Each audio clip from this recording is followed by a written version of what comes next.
So this one is about Bob Menendez. Bob Menendez was found guilty of bribery and massive corruption plot. This is a senator out of Jersey, and got a great soundbite I'm going to play in a little bit that I just love it. I love it. And a buddy of mine actually got to interview the person that provided the soundbite. So that's pretty cool. So we'll read a little bit of this, not a whole lot. We'll look at some of the pictures because those are incredibly interesting. But yeah, there you go. So New Jersey Democratic Senator Bob Menendez has been found guilty of conspiracy to commit bribery in a widespread corruption plot. Shocking, I know. He was accused of participating in years-long foreign corruption scheme that earned him gold bars, cash, and a new car. The longtime lawmaker sat for over 8 weeks in a New York federal courtroom as witnesses and prosecutors revealed the scintillating details of his alleged plan to reward multiple New Jersey businessmen with favors in exchange for payment, prosecutors alleged. The jury deliberated over 3 days before reaching the verdict.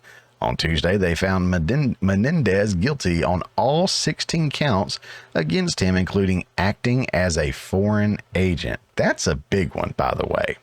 He faces up to 222 years.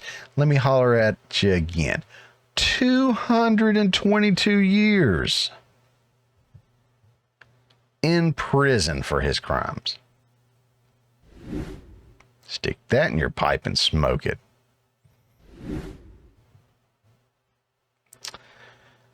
Menendez used his high-profile position as the former Senate Foreign Relations Committee chairman to help one man negotiate a contract with Egyptian officials, prosecutors explained at trial. And he used his influence as the New Jersey's senior senator to, I think that's supposed to be, squash a state investigation into another accomplice's state insurance fraud case, prosecutors said.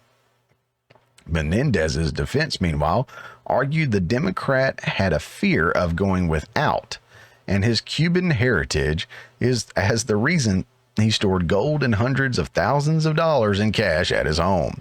The New Jersey Democrat and his wife had been under investigation for allegedly accepting bribes of cash, gold bars, and a luxury car over the last 5 years to carry out favors for 3 businessmen who all are also charged in the case. In June 2022, the FBI raided the senator's home, uncovering the fruits of his corruption or corrupt labors. They claimed the 13 gold bars, nearly $500,000 in cash, and the convertible Mercedes-Benz found during the search were all bribery payments to Menendez and his wife Nadine. So we're just going to scroll through and look at some pictures here. So, yeah, she's a little younger than he is, and she was probably a gift. Don't cancel me. All right. There you go. What is it? Oh, Swiss Bank Corporation. There's some gold right there, right? Okay. Don't care. Don't care. A little bit of money going on right there.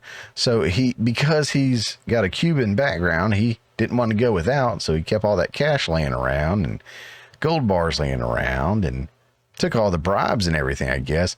Reminds me of, who is it? Fannie Willis in Atlanta, who just happened to like keep all that cash because she's black, and that's what they said, it's a black thing, holding on to all that cash. And maybe it is. I haven't asked anybody else, but you know, keeping tens of thousands of dollars in cash on a regular basis instead of in a savings account, banking account, checking account, some kind of account or investment is a little odd to me, especially for someone who's supposed to be very savvy, because you know, it loses value over time. So you'd think you'd want to put it in somewhere where it's going to maintain or gain value. Not financial advice, but just common sense, in my opinion. Let's see. Money, money, money, money. And not sure what this picture is supposed to show, but not a glamorous bedroom, in my opinion. Goldbar Menendez for sure. Holla, holla. It's all about the Benjamins, baby.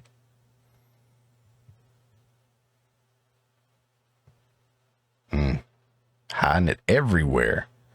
Says prosecutors say cash was found scattered all over his house, including in a boot. Wow, very special. Yeah, this brings me back to a specific interview that I got a good chuckle out of, and I shared on the show. Who was that again? You're the only congressman to be expelled without a conviction. Is it safe to say you didn't come to the Capitol to make friends? I wasn't there to play nice. I was there to expose the rotten corruption, and I did. And I'm going to continue to do it. Republicans and Democrats alike. Swampy, slimy people selling this country down a river. Who else in Congress is committing fraud? They're all frauds. Name them. If you were to put me, name them. If you were to put them all under the same scrutiny I was put under, you'd vacate the whole building. Can I name them and you just wink if I... Go ahead. Marjorie Taylor Greene. No. Kevin McCarthy. Yes. Lindsey Graham. Yes. Matt Gaetz. No. Bob Menendez. Goldbar Menendez. Dan Goldman. He doesn't pay his rent. Dan is owing $180,000 worth of rent right now on his $45,000 monthly rent, which is what most Americans make a year. You let that shit sink in. The way you know everyone's business is humbling to me. Oh, yeah. That's who it was. Former Congressman George Santos, which was actually a guest on the Washcast with Robert Hur, a friend that's been on the show with me here, and I've been on his show as well. He actually had former Congressman George Santos on his show. Go check him out on Rumble and Twitter. I always pretty much put links down below for him and some of the other guys, so go check that one out. It's a fantastic interview that he did. It was really, really cool. But yeah, I say just get rid of all of them. All the politicians. I don't even think we need politicians, to be fair. But yeah, if they've passed the general age of retirement, then there's probably better options out there. And I say that to also say this to the voters. If they are running for re-election, vote them out in the primaries. Like if you're a conservative and you're like, I want a conservative in there, but I don't want this old guy in there, vote for another conservative in the primary. You know, there's for the most part, I'm thinking there's got to be somebody else running against these old geezers. Look, I'm heading to old geezer world myself. Now, I still got several years. Don't get me wrong, but I'm on the back end of that slide to old geezer town. So I'm hoping I have the wherewithal to know when I'm there, I should probably quit doing certain things. These people don't. These people are corrupt, and their power has overcome everything. Their influence, their greed. And yeah, the longer they're in office, the more time they have to build these relationships and everything. So let's get them out of there. And the only reason that I still have this pulled up and I'm in my little window is because I wanted to scroll down here to the comments. There was a couple that I thought was great. It says, my question is, what happens to these enormous amounts of gold bricks and cash? It should be used to reduce the national debt. It says Hunter gets it. Fantastic. Regardless of a politician's political affiliation, they all need to be held accountable when they break the law. Yes. Yes, they do. And if Trump had broken the law, and when he has broken the law, which is a lot fewer and far between than the media will lead you to believe, mainstream media, but we'll get into those sons of later. But it doesn't matter what your title is, who you are, where you're from, who your mom and dad are. If you break the law, you should be held accountable. January 6th, if you were there and you were not doing anything other than protesting, you didn't break any laws.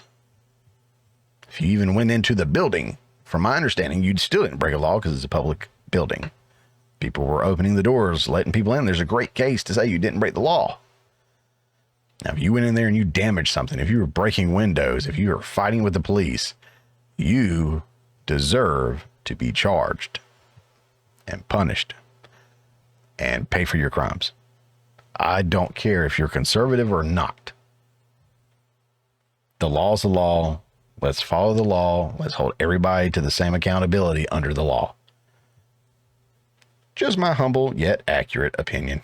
Hey guys, thanks for checking out this clip from the Morning Mayhem. Remember, this is just a portion of the full show that comes out every Friday morning at 10 a.m. Eastern Time. If you hadn't already, don't forget to subscribe so you don't miss out on any of the full shows or these tasty little nuggets.